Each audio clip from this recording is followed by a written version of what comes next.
చూడండి ఒకసారి. చూసారా, నేను ఇందా చెప్పానా, నాలుగుల చేత మేము సాధించామండి. నేను కట్టానంటే ఎవరి వల్ల? నా బలం. ఇలాంటి నాలుకలు నరుల యొక్క అంటే రక్త మాంసాల్లో బ్రతికేవాడి మాట విధానం అది. కానీ దేవుళ్ళు బ్రతికేవాడు అది విశ్వాసి యొక్క ప్రయాణం. విశ్వాసి మాట ఎలా ఉంటుంది? అయ్యా మేము ఎలా ఉన్నట్టు దేవుని కృప అండి, మేము ఏ స్థితిలో ఉన్నామంటే దేవుని కృప అండి. నేను ఒకరోజు ఒక షాప్ దగ్గరికి వెళ్ళి నిలబడ్డాను. ఆ షాప్ దగ్గరికి వెళ్ళి నిలబడితే మంచి వాక్యం రాసి ఉంచాడు. ఎక్కడ ముందు బోర్డు ఉంటుంది కదా, నన్ను ఏడుబడు ఎడబాయడు అని ఒక మాట చూశాడు. బా, ఆ మాట చాలా అద్భుతమైన మాట అది. నన్ను విడువడు ఎడబాయడు. బా, ఎంత మంచి వాక్యం రాశాడు తమ్ముడు ఎవరో అని ఆ వాక్యం బోర్డు ఇలా చూసేటప్పటికి ఆ వాక్యం బోర్డుకి చివర కొన్ని ఏలాడుతూ ఉన్నాయి. ఇదేంటి వాక్యం ఎంత సూపర్గా ఉంది, ఏంటి ఈ ఎదర ఏలాడుతున్నాయి? అది కట్టుకున్నవేంటి? ఎండకి ఎండిపోయాయి. ఎండకి ఎండిపోతాయా ఏంటి? ఎండకి వాడిపోయాయి. నీళ్ళు వేస్తే కరిగిపోయేది కూడా వేసేసారు ఈ మధ్య అందరూ కొట్లో. ఏంటిది?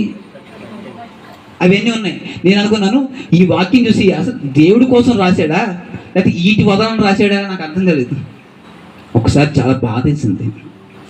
నాకే ఒక చిన్న బాధ కలిగితే మరి ఆ వ్యక్తిని బ్రతికించి ఆ షాప్ పెట్టుకోవడానికి ఆ బలాన్ని ఇచ్చి ఆయుష్ని ఇచ్చిన మరి దేవుడు ఇంకెంత దుఃఖిస్తాడండి, ఇంకెంత బాధపడతాడు కదా. దట్ సేమ్ ఈ రోజున మన జీవితాల గురించి కూడా మన దేవుడు అలాగే బాధపడుతున్నాడండి. బాధపడుతున్నాడు అని ఎలా చెప్పగలరు పాస్టర్ గారు మీరు? నీవు మందిరంలోకి వచ్చావు కదా, అదే ఒక నిదర్శనం. నీకు ఒక సువార్త వినపడింది కదా, అదే ఒక నిదర్శనం. నీవు ఈ కుటుంబంలో ఒక ఆశీర్వాదం అనుభవిస్తావని వాగ్దానం ఇచ్చాడు కదా, అదే ఒక నిదర్శనం. నీ దేవుడు నిన్ను ప్రేమిస్తున్నాడు అనడానికి. నా మీద దేవుని స్తోత్రం చెప్తాను. హల్లెలూయా. కానీ నరులు ఏం మాట్లాడుతున్నారు? మా నాలుగు ద్వారా మేము సంపాదించుకున్నామండి. ఇంకేమంటున్నాడు కిందకి? బా, ఎంత వ్యతిరేకం వచ్చింది. ప్రభు ఎవరండి? వాక్యం అయితే మందిరానికి వెళ్ళిపోతే ఏమొచ్చింది? ఆదివారం వెళ్ళిపోవాలా? మనకున్నవన్నీ వేసేయాలా? మేము ప్రతిరోజు వెళ్ళిపోవాలా మందిరానికి అనరా? చాలామంది అంటారు ఆదివారం ఒక రోజు అంటే పర్లేదు, ఈ పాస్టర్ గారు పని పాటలు లేనట్టుంది. మంగళవారం పెట్టేశాడు, 2 లక్షవారం పెట్టేశాడు, శుక్రవారం మధ్యాహ్నం పెట్టేశారు, శనివారం మళ్ళీ ఇంకో ప్రార్థన పెట్టేశారు. ఇంటి వారానికి 5 రోజులు చేస్తారు వీళ్ళు భక్తి అనుకోరా? వస్తుంది. నాకు తెలుసు విషయం. ఎన్ని నోళ్ళు అలా మాట్లాడుతాయో నాకు తెలుసు. ఎందుకంటే దేవుడు వివేకం ఇవ్వకుండా ఒక సేవకుని నిలబెట్టడు. నేనంటాను, ఒక విశ్వాసిగా నీవు కూర్చుంటే నీ హృదయంలో ఉన్న భారము కూడా తెలియజేసే శక్తి ప్రభుని యేసుకుందండి. ఆమేన్, హల్లెలూయా. ఇప్పుడు మీరు ఏ భారంతో, ఏ మనసుతో, ఏ యొక్క ఆలోచనతో మీరు ఏ యొక్క స్థితిగతుల మధ్య మీరు వచ్చారో కూడా నా దేవునికి తెలుసండి. అందుకే ఏం మాట్లాడుతున్నాడంటే, ఇక్కడ కూర్చున్న నా ప్రియ కూతురా, కొడుకా, నీవు నరుడుగా నీ రక్త మాంసాలతో చూడొద్దు. విశ్వాసిగా నీ కొరకు ప్రాణం పెట్టిన వాడిని చూడు. నీ కొరకు కనుగొన్నవాడి, నీ కొరకు ఏర్పరుస్తున్న నీ తండ్రిని చూడని ఆయన విశ్వాసి రక్షణని మనలో కోరుతున్నాడండి. మనం ఏం చేస్తాము? రక్త మాంసాలతో ఈరోజు ఏం తిందాం? తినుము, త్రాగుము, సుఖించు. ఇదే కదా శరీరానికి. మధ్యాహ్నం భోజనం చేస్తాం, ఒక గంట కూడా కాదు, సాయంత్రంకి ఏం వండుతాం అమ్మాయి? అవునా? తృప్తి లేదు జీవితం. ఏమంటే ఈరోజు ఈ పండగకి చీర కొన్నారు, మరి ఆ పండగ మళ్ళీ వచ్చే నెల పండగ వస్తుంది, మరి ఆ చీర కావాలి. ఈ చీర కట్టలేదు ఇంకాను, ఇంకో చీర మీద కన్నేసేసారు ప్లాన్. ఆ చీర ఆ టైం వచ్చేటప్పటికి మళ్ళా ఏమండి గుర్తుంది అంటాడు ఏ గారు. ఇదే కదా. అంటే నేనేమంటున్నానంటే, మన జీవిత విధానాలు విశ్వాస జీవితంలో బ్రతకాలి. విశ్వాసి జీవితం ఎలా ఉంటుంది సార్? ఈ రోజుకి ఏది ఉందో దాన్ని బట్టి స్తోత్రం అయ్యా. విశ్వాస జీవితం బాధ వచ్చిందా? నన్ను ఎన్నుకున్నవాడు ఒక ఆయన ఉన్నాడు, ఆయన బట్టి స్తోత్రం. విశ్వాస జీవితం నాకు ఈ లోటు ఉంది, లోటును బట్టి కృంగిపోను ప్రభా, ఈ లోటును బట్టి స్తోత్రం అయ్యా. ఈరోజు ఒక చిన్న సాక్ష్యం చెప్పనా? ఈరోజు ఈ ఉదయకాలానికి సండే స్కూల్ పిల్లలకు ఏది వండాలో కూడా తెలియదు. అంటే నీ మాట చెప్తుంది అయ్యో పాపం అంటారని కాదు, నా దేవుని మీరు కనపరుస్తారని మాట చెప్తున్నాను. నా దగ్గర నిన్నటి రాత్రి ఒక 1000 రూపాయలు కొంత డబ్బులు ఇవ్వాల్సి వస్తే ఒక 1000 రూపాయలు నా దగ్గర ఉంటుంది, పంపించేశాను. నిన్న సాయంత్రం నాకు 6 గంటలకు ₹1 లేదు. ఈరోజు ఆదివారం పరిచర్య. ప్రభు ఏం చేయాలి? నీకు స్తోత్రం అయ్యా అని స్తుతించాను. నా దగ్గర నా 1000 రూపాయలు పంపించేశాను, నా దగ్గర ఏమీ లేదు, ఇప్పుడు ప్రభువా నీకు స్తోత్రం అంటున్నాను అంతే, ఏం అడగట్లేదు. ఈలోగా ఒక పాస్టర్ గారు వచ్చారు.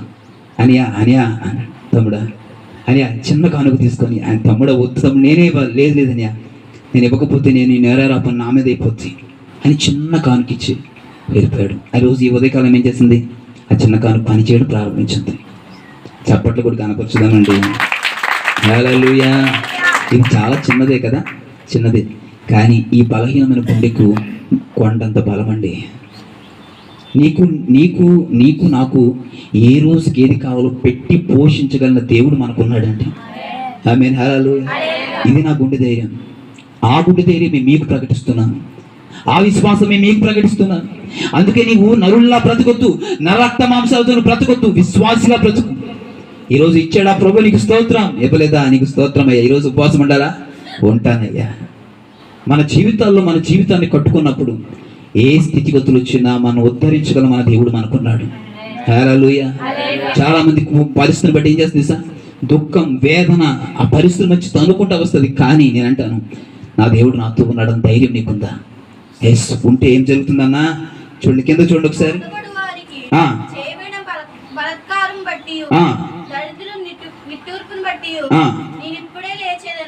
ఏంటి అంటే ప్రేమ? ఎవరిని బట్టి ప్రేమ? నీవు బాధపడుతుంటే ఏం చేస్తున్నాడు ఆయన? నీ నిట్టూర్పును బట్టి నేను ఇప్పుడే లేస్తాను కూతురా, నేను ఇప్పుడే నీ దగ్గరికి వస్తాను కూతురా, కొడుక నేను ఇప్పుడే నీతో వస్తాను కొడుక. నీ బాధను, నీ కన్నీరు, నీ వేదన చూచినా నేనున్నానుగా అని వెంటనే లేచాడు ఆయన. లేచి నడవడం ప్రారంభించాడు. ఎక్కడి నుంచి? ఆ సియోను నుంచి, ఈ దరిద్రమైన ఈ పాప లోకంలోనికి, ఈ పాప మనుషుల మధ్యలోనికి, ఈ పాప హృదయంలో కలిగిన మనుషుల మధ్యలోనికి ఆయన వచ్చి ఏం చేస్తున్నాడు? చూడండి ఏమన్నాడు? ఎవరైతే ఆయన కోరుకుంటున్నారో, ఎవరైతే ఆయన సహాయాన్ని కోరుతున్నారో ఏం చేశాడు ఆయన? ఆయన రక్షణ కలగజేశాడు. మరి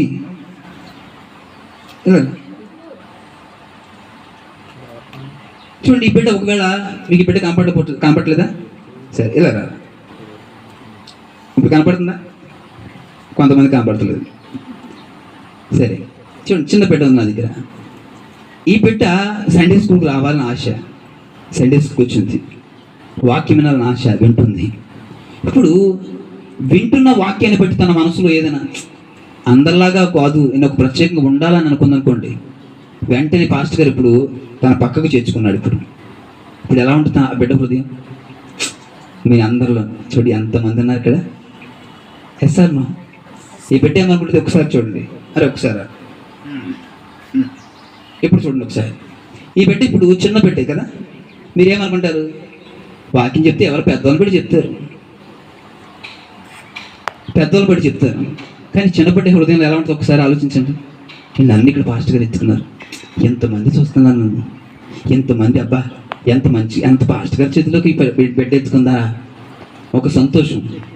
మీకు అసూయ కలుగుద్ది, నిలబడలేదు, నా గురించి చెప్పలేదు నా అసూయ మీకు ఉంటుంది. కానీ ఈ బిడ్డ హృదయంలో ఏముంటుంది? నేను చిన్న బిడ్డనైనా నా దేవుడు నన్ను, మా పాస్టర్ గారు ఎత్తుకున్నాడు. ఒక చిన్న ఆ లోపల హృదయంలో ఒకసారి ఆలోచించండి, ఆ బిడ్డ హృదయంలో ఎలా ఉంటుందమ్మా? ఎంత సంతోషం ఉంటుంది. ఇప్పుడు ఆ బిడ్డ హృదయంలో ఒకసారి టచ్ చేస్తే ఆ బిడ్డ హృదయం చాలా సంతోషం ఉంటుంది. దట్ సేమ్ మన దేవుడు కూడా ఆ సంతోషం మన హృదయాల్లో కల్పించాలని నీవు పడిపోతున్న సమయంలో ఆ పడిపోకుండా పట్టుకునే హస్తం అయిందండి.